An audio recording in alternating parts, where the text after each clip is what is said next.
नमस्कार विद्यार्थियों, हम केशवदास की रामचंद्रिका के पदों का अध्ययन कर रहे थे, उनकी व्याख्या कर रहे थे। रावण अंगद संवाद के क्रम में आज हम अपना अगले पद की व्याख्या करते हैं। पहले मैं पद का वाचन करती हूँ। लंक नायक को विभीषण देवदूषण को दहे, मोहि जीवित होई क्यों, जग तो ही जीवित को कहे। मोहि को जग मारी है, दुर्बुद्धि तेरी ये जानिए, कौन बात पठाई यो कही, वीर बेगी बखानिए। प्रस्तुत पद्यांश महाकवि केशवदास द्वारा रचित रामचंद्रिका के अंगद रावण संवाद से लिया गया है। रावण और अंगद का संवाद चल रहा है। अंगद ने पहले अपने परिचय देते समय ये कह दिया था कि मैं लंका के नायक का दूत हूँ। अब रावण के मन में प्रश्न उपस्थित होता है कि लंका का नायक तो मैं हूँ, फिर ये दूसरा लंका का नायक कौन आ गया। इसी क्रम में वो अंगद से पूछता है, लंक नायक कौन। रावण अंगद से पूछता है कि लंक नायक कौन, तुम कौन से लंक नायक के दूत हो, किस लंक नायक की बात कर रहे हो। विभीषण देवदूषण को दहे। अंगद जवाब देता है, उत्तर में कहता है कि मैं विभीषण की बात कर रहा हूँ। हे देवदूषण, देवदूषण यहाँ रावण के लिए आया है, जो देवताओं का दूषण है, देवताओं से द्वेष रखता है, ईर्ष्या रखता है, देवताओं को नष्ट करने की बात सोचता है, ऐसा वो रावण के लिए कहता है। तो कहता है कि हे देवदूषण, हे रावण, मैं विभीषण की बात कर रहा हूँ, वो विभीषण जो तुम्हें हमेशा दहे यानी जलाता रहता है। मोहि जीवत होई क्यों। रावण ने फिर पूछा कि मेरे जीवित रहते हुए वह लंका का राजा कैसे बन सकता है। अभी तो मैं जीवित हूँ, तो वो लंका का राजा कैसे बन सकता है। जग तो ही जीवित को कहे। अंगद कहता है कि तुम्हें संसार जीवित मान कब रहा है, तुम इस संसार में जीवित हो कब। अर्थात तुम्हारे अंदर इतनी राक्षसी प्रवृत्तियां हैं, इतना द्वेष है, इतने विकार हैं कि तुम इन संसार में रहते हुए भी मरे के समान हो। मोहि को जग मारी है। जो रावण था उसमें बहुत अधिक अहंकार था। वो कहता है कि मोहि को जग मारी है, ऐसा कौन है इस संसार में जो मुझे मार सके। कोई पैदा ही नहीं हुआ जिसके हाथों में मारा जाऊं। दुर्बुद्धि तेरी ये जानिए। अंगद बहुत सुंदर जवाब देता है कि तेरी जो ये कुबुद्धि है, दुर्बुद्धि है, वही तेरा नाश कर देगी। कौन बात पठाइयो कही, वीर बेगी बखानिए। फिर रावण थोड़ा नरम पड़ता है और अंगद को वीर का संबोधन करता हुआ कहता है कि हे वीर, बेगी यानी जल्दी से, बखानिए बताओ कि तुम किस बात को लेकर के यहाँ आए हो, क्या संदेश देने के लिए तुम्हें यहाँ पर भेजा गया है। अब हम अगले पद पर आते हैं। इंद्र श्री रघुनाथ को रथहीन भूतल देख के, बेग सारथी सो कहेउ रथ जाहि ले सुवेश के। तून अक्षय बाण स्वच्छ अभेद लय तन त्राण को, आयो रणभूमि में करी अप्रमेय प्रमाण को। प्रस्तुत पद्यांश कवि केशवदास द्वारा रचित रामचंद्रिका के राम रावण युद्ध प्रसंग से लिया गया है। राम रावण का युद्ध चल रहा है और जब देवराज इंद्र देखते हैं कि श्री राम बिना रथ के ही युद्ध कर रहे हैं, तो बड़े चिंतित हो जाते हैं और तुरंत अपने सारथी को बुलाकर कहते हैं कि जाओ और रथ को श्री राम के पास ले जाओ। उसी समय का यह पद है, यह प्रसंग चल रहा है। व्याख्या। इंद्र श्री रघुनाथ को रथहीन भूतल देख के, जब इंद्र ने श्री रामचंद्र जी को रथ से हीन बिना रथ के भूतल यानी धरती पर देखा, तो बेगी सारथी सो कहू, तो तुरंत ही, बेगी यानी जल्दी से, तुरंत सारथी को बुलाया और उससे कहा, रथ जा ही ले सुवेश के, रथ को सुवेश यानी अच्छी तरीके से सजा करके और उसे वहां पर ले जाओ। जाही यानी उस स्थान पर जहां श्री रामचंद्र जी युद्ध कर रहे हैं।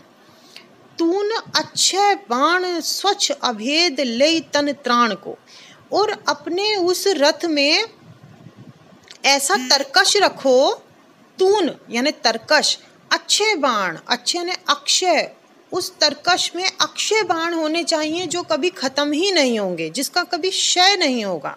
स्वच्छ जो बहुत तीक्ष्ण होंगे, अभेद ले तन त्राण को, इतने पहने होंगे जो तन त्राण यानी जो हम शरीर पर पहनने वाला कवच, तन यानी शरीर, त्राण यानी रक्षक, कवच, जो शरीर के कवच को भी भेद करके और आर पार हो जाएं। आयो रणभूमि में करी अप्रमेय प्रमाण को, ऐसा जो रथ है उसे रणभूमि में लेकर के जाओ जो अप्रमेय यानी बेजोड़ है, और प्रमाण को जिसके लिए, जिसके समान और कोई दूसरा नहीं होगा।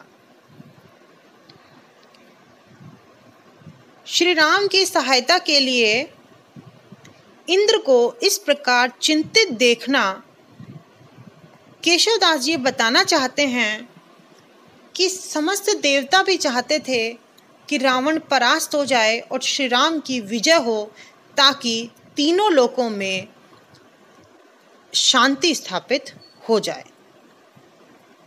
ब्रज भाषा का सुंदर प्रयोग इसमें हुआ है।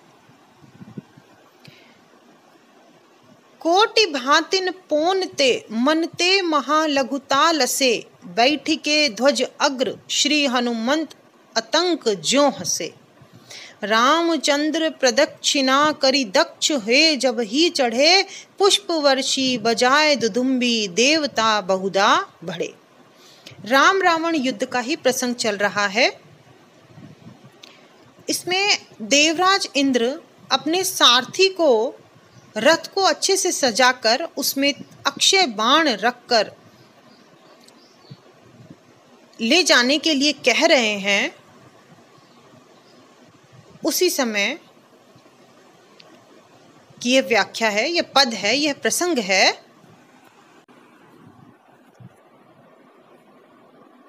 केशवदास कहते हैं कि जब देवराज इंद्र अपने सारथी को यह निर्देश देता है कि वो रथ को अच्छे से सजाकर उसमें पूरी जो युद्ध सामग्री है उसे रख करके और श्री रामचंद्र जी के पास जाए, और